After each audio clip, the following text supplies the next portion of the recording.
arrange the following in increasing order of atomic size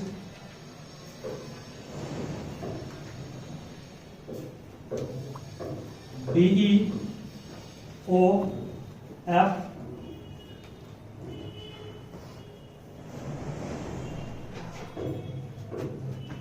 given that they belong to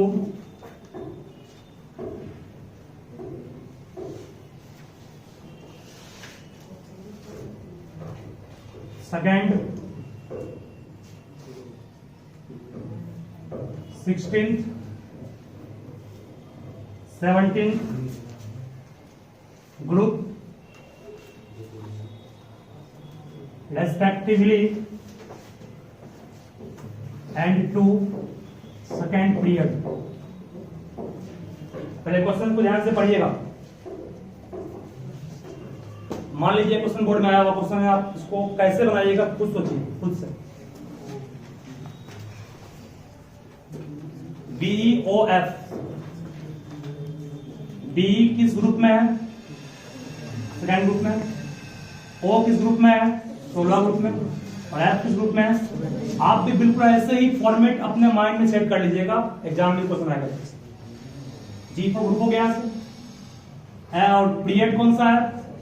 सब second period में है, ये भी और ये भी, है ना? ठीक है ना, 2 सेकेंड पीरियड, सब सेम पीरियड में है, सब सेम पीरियड में है। और ग्रुप आपका है 2, 16, 17। पहले आप दिमाग यहां से लगाइए कि आप जा रहे हैं किधर। सेकेंड ग्रुप में है, ग्रुप सेकेंड है, नहीं पीरियड सेकेंड है। ग्रुप कौन सा पहले है? ग्रुप नंबर 2 है। ग्रुप कौन सा है? 16 नंबर ग्रुप है। ये ग्रुप कौन 17 है? ये ग्रुप नंबर 2 है। ग्रुप कितना है? ये 16।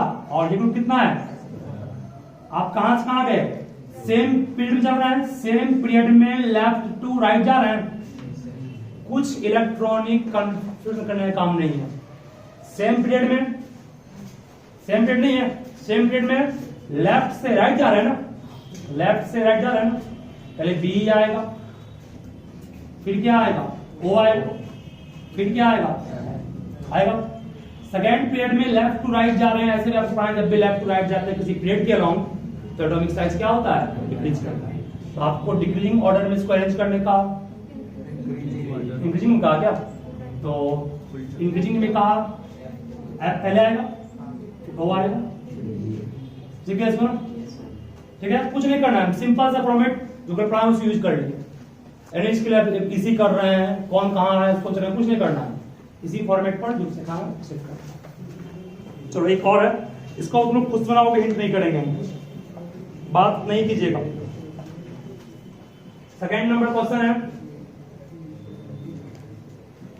एक Mg है, एक N है, एक P है।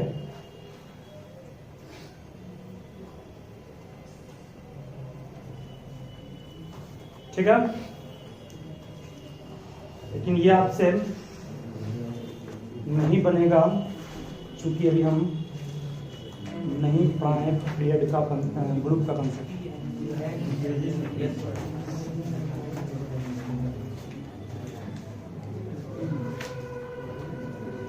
ऐसे मिला है,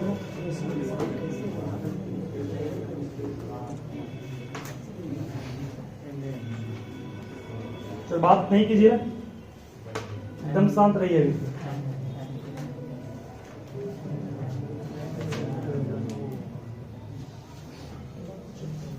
लिखोगे बाय कंसिडरिंग द पोजीशन, कुछ और बोलो, by considering the their position, by considering their position,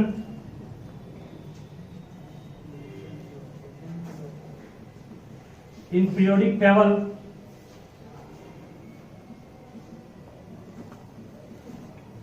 which one of the following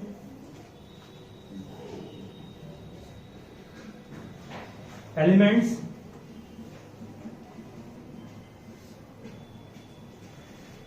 would you expect to have maximum metallic character? हम जिनसे पूछेंगे जवाब उन्हीं को देना है। By considering their position in periodic table, periodic table में इसका पोजीशन आपको देखने का रहा है। दैट मीन्स ये हुआ कि आपके पास मॉडर्न पीरियोडिक टेबल दिया हुआ रहेगा। ये आप इन सब का एटॉमिक नंबर भी याद नहीं किए होंगे, आप जिसका याद किए 20 तक का उसके अंदर रहेगा तो बन जाएगा। उसके बाद रहेगा तो वहां टेबल का एक टुकड़ा दिया हुआ एग्जाम में रहेगा। ये मान लो टेबल का एक टुकड़ा है, टुकड़ा नहीं पूरा टेबल ये मान लो दिया हुआ। पहला है गैलियम, फिर जर्मेनियम, आर्सेनिक, सिलिकॉन और आपका बी है, यहाँ बी लिखा हुआ है, बी दिया ना क्या दिया है? होगा तो पता हमको भी क्या होगा, पता हमको होना चाहिए। बी दिया, बेरिलियम ही दिया। चलिए सब तो देखिए सेम पीरियड में है, यहां से यहां तक सेम पीरियड में है, ठीक है, शांत रहोगे। बट जो आपका बेरिलियम है वो सेकेंड पीरियड में है, बेरिलियम सेकेंड पीरियड में है, और ये तब इधर है मेटलैट की तरफ है। एक बात और जानो, एग्जाम में ये क्वेश्चन पूछा हुआ है कि what does the zig zag line on the modern periodic table represent? Zig zag line ये हो गई, ये है ना इस तरह बना हुआ, इस तरह देखे बना हुआ है ना, इसी को जिग जैग लाइन कहते हैं। ये रिप्रेजेंट करता है किस चीज को, वो क्वेश्चन पूछ रहा है। बोलना पड़ेगा zig zag line separates metals from non metals, और इस लाइन पर जो आप देख रहे हैं ब्लू रंग से है वो हो गया मेटलॉइड्स। जिग जैग लाइन का फंक्शन क्या है? सेपरेट करता है मेटल्स को किससे, नॉन मेटल्स। ये क्वेश्चन पूछा हुआ क्वेश्चन एग्जाम में, what does zig zag line represent? Question लिख लो यहां पर, what does zig zag line on the modern periodic table represent? What does zig zag line on the modern periodic table represent?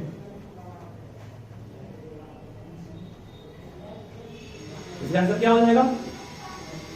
It will separate metals from non metals, it will separate metals from non metals. ध्यान दो यहां आगे फिर इस बात तो लिखिए, सुनोगे बात नहीं, गैलियम, जर्मेनियम, आर्सेनिक, सिलिकॉन ये सब मेटल मेटलॉइड्स है। एक बचा आपका बेरिलियम, जिसका इसी पढ़े क्या, दो पढ़े ना, ये दो एक लॉस करेगा, दो लॉस करेगा मतलब ये क्या हो गया, मेटल्स। यहाँ पे सबसे ज्यादा मैक्सिमम मेटालिक कैरेक्टर किसके पास होगा? इसका आंसर होगी क्या? ऐसे याद है ना आपको, आर्सेनिक, सिलिकॉन, जर्मेनियम, गैलियम क्या है? मेटलॉइड्स। मेटलॉइड्स के पास दोनों प्रॉपर्टी होती है, इसका मतलब सबसे अधिक मेटल का प्रॉपर्टी किसके पास होगा?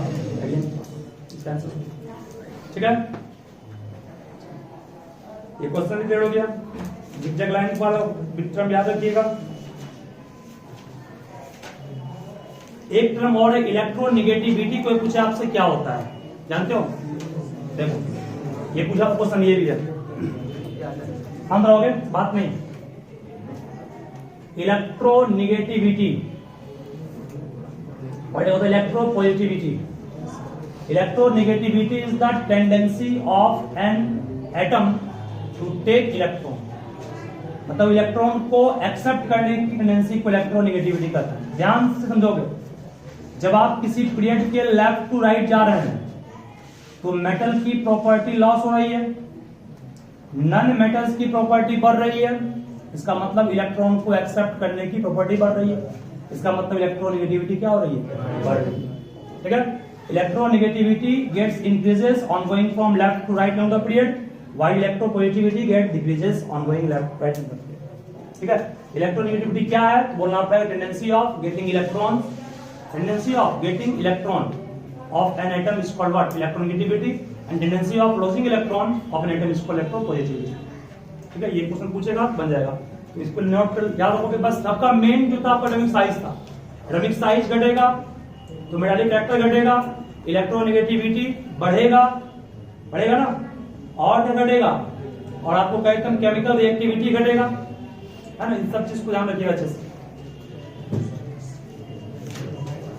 पूरा क्वेश्चन जम के तब मिलेगा जब आपको हम ग्रुप का भी कंसेप्ट दे देंगे। तो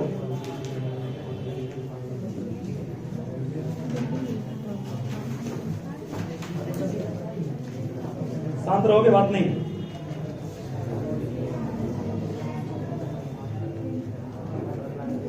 अच्छा, एम्फोटेरिक ऑक्साइड्स का एग्जाम्पल आप लोग दे सकते हैं सर, एग्जाम्पल दीजिए 3। एल्युमिनियम, जिंक और लेड, और एक और सिलिकॉन भी होता है। सिलिकॉन ऑक्साइड भी आपका एम्फोटेरिक ऑक्साइड, बुक में लिखा हुआ है आप होगा, बुक में आपको नीचे में घेर दिया एल्युमिनियम, लिखा एल्युमिनियम और सिलिकॉन, नीचे लिखा एम्फोटेरिक। एम्फोटेरिक ऑक्साइड का मतलब क्या होता है, उसके बाद एसिडिक और बेसिक दोनों चलते हैं। ठीक है, इन सब क्वेश्चन ध्यान रखिए अच्छे से। उसके बाद एक क्वेश्चन एग्जाम में हो रहा था इसका, जब आप इलेक्ट्रोलाइसिस करते हैं H2O का, तो H2 गैस O2 गैस में, ऑक्सीजन गैस या हाइड्रोजन गैस में कौन सा गैस ट्यूब में डबल होता है? सोच लो इसे, सही है, H2 होगा, क्योंकि हर एक एटम ऑफ ऑक्सीजन के लिए 2 एटम हाइड्रोजन। ठीक है, ऐसे आंसर बोलना पड़ेगा, because for each atom of oxygen there are 2 atom of hydrogen, that is why H2 is double to that of oxygen. ठीक है, चलिए बात नहीं करो। और एक क्वेश्चन पूछता आपका है कि नाइट्रिक एसिड जो होता है वो H2 गैस प्रोड्यूस क्यों नहीं करता है? क्योंकि नाइट्रिक एसिड क्या है, स्ट्रॉन्ग ऑक्सीडाइजिंग एजेंट है, तो वो प्रोड्यूस H2 गैस को क्या बना देता है, वाटर बना देता है। बट दो ऐसा कंडीशन था, एक मैग्नीज ऑक्साइड था, एक मैग्नीशियम था और एक मैग्नीज था, उसमें भी क्या वेरी डाइल्यूट नाइट्रिक लेंगे, वेरी मतलब क्या बहुत ज्यादा एक्सेस पानी मिला हुआ उसमें, उसके साथ वो H2 गैस प्रोड्यूस करता है। ठीक, हर दिन प्रयास करेंगे कुछ क्वेश्चन इंपोर्टेंट को हाईलाइट भी करें। शांत रहोगे, चलिए बात नहीं। कोई आपसे पूछेगा, कोई आपसे मान लीजिए पूछ दिया कि एक एलिमेंट है, सुनो आंसर, हम क्वेश्चन खुद से बना रहे हैं बस आपके कंसेप्ट को क्लियर करने के लिए। एक यहां मान लो सीजीएम है, CS, और यहां आपके पास है सोडियम भी। ठीक है, ठीक है ना, मेंडलीव पीरियोडिक टेबल है ये, मेंडलीव का टेबल, मेंडलीव है या मॉडर्न दोनों काम करेगा। मैं पूछूंगा what is the formula of the oxide of CGM, CGM के ऑक्साइड का फॉर्मूला क्या होगा? तो आपको रटना कुछ नहीं है, हम पढ़ाए थे सेम ग्रुप में जो पड़ेगा उसका वैलेंसी सेम होता है। सोडियम का वैलेंसी तो आप निकाल सकते हैं ना, कितना होगा 1, इसका मतलब सीजीएम का वैलेंसी भी क्या 1 होगा, सीजीएम का वैलेंसी +1 हो गया, ऑक्सीजन पड़ा -2 बन गया CH2O आंसर हो गया। ठीक है, तो आपके पास एक ऐसा गिवन रहेगा जिसका तुम जान रहे हो, एक ऐसा गिवन रहेगा तुम जान रहे हो, और एक निकालने रहेगा तो उसको इधर निकालेंगे। ठीक है ना,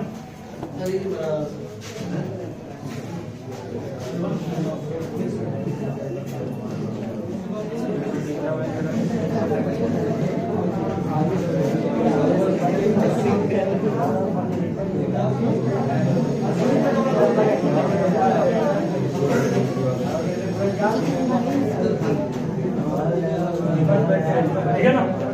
तो सोडियम तो आपको पहचानना कुछ नहीं है, बस एक एलिमेंट ऐसा रहेगा जो तुम सबको जान रहे हो, उसी से लिंक मिल जाएगा हम लोग। आप पूछेंगे what is the formula of this hydrides, NH होगा इसका भी क्या हो गया CH। और आप तुम पढ़ाए थे पहले भी R2O है ना, RH, ये जनरल फॉर्मूला है। R यहाँ क्या दिखाता है, एलिमेंट। जितना भी कंसेप्ट है सब याद रखो, दिक्कत पे आपको नहीं होगा, क्वेश्चन कैसा ही कुछ बनेगा। चलिए उसके बाद फिर एक क्वेश्चन है name the scientist who will give the law of trades और लॉ ऑफ ऑक्टेव्स न्यूलैंड। ध्यान में कभी नहीं आने वाला, ये नहीं आएगा, जो बोल रहे हैं आपको नहीं आता होगा। अच्छा एक चीज आप बोल रहे थे, आप लोग सब का खत्म तो हो ही गया ना, केमिस्ट्री खत्म हो गया। एक काम करोगे सब, ठीक है, आपको बोल रहे हैं 3 घंटा एक प्रैक्टिस सेट आप लोग बनाना शुरू कीजिए। 3 घंटा सुनो क्या नियम, पैर टूट जाने लगा चाहिए।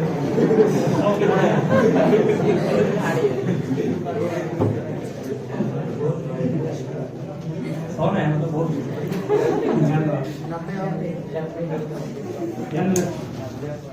सही टूट जाएगा।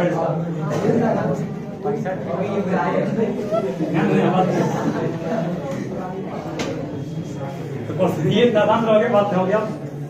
आप लोग प्रैक्टिस सेट हम कहेंगे ज्यादातर अच्छा रहता है एडुकार्ड का ही, लेकिन क्या करेंगे आप लोग, एग्जाम स्कूल में आ रहा है और सवाल सिर्फ एडुकार्ड कहाँ से लाएंगे, ठीक है, मिलता है कैसे क्वेश्चन मिल रहा है। एडुकार्ड अच्छा रहता है, हम पढ़ाए उसके पिछले बार से। सुनो फिर क्या बोल रहे हैं जो आप एडुकार्ड में क्या जो क्वेश्चन प्रीवियस से रहा है उसका देता है खास करके।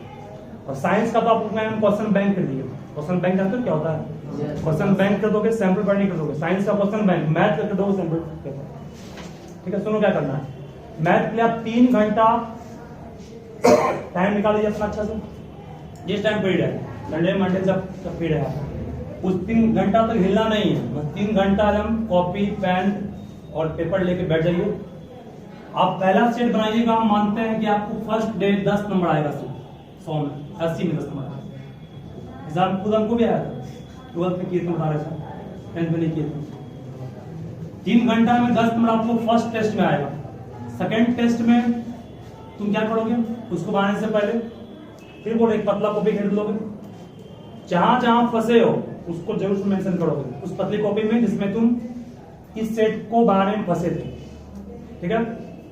उस फंसे हुए चीज को डिफेक्ट दूर कर लोगे अपना पूछ के हमसे या गूगल से, जिससे पूछ करना है दूर कर लो, ठीक है।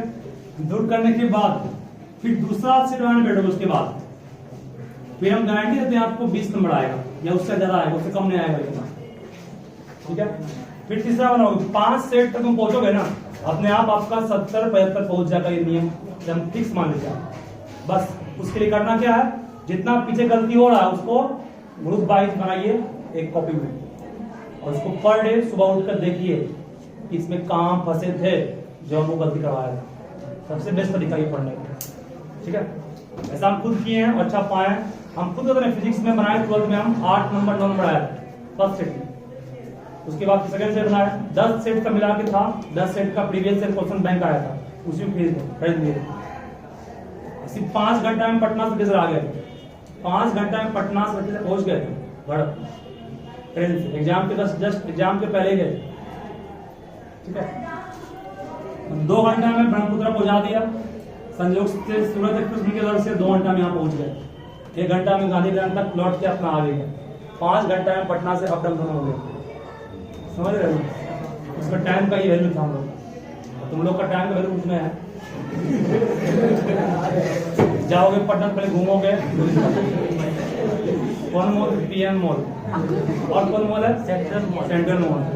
मॉल में कुछ नहीं, देख जाकर देखिए।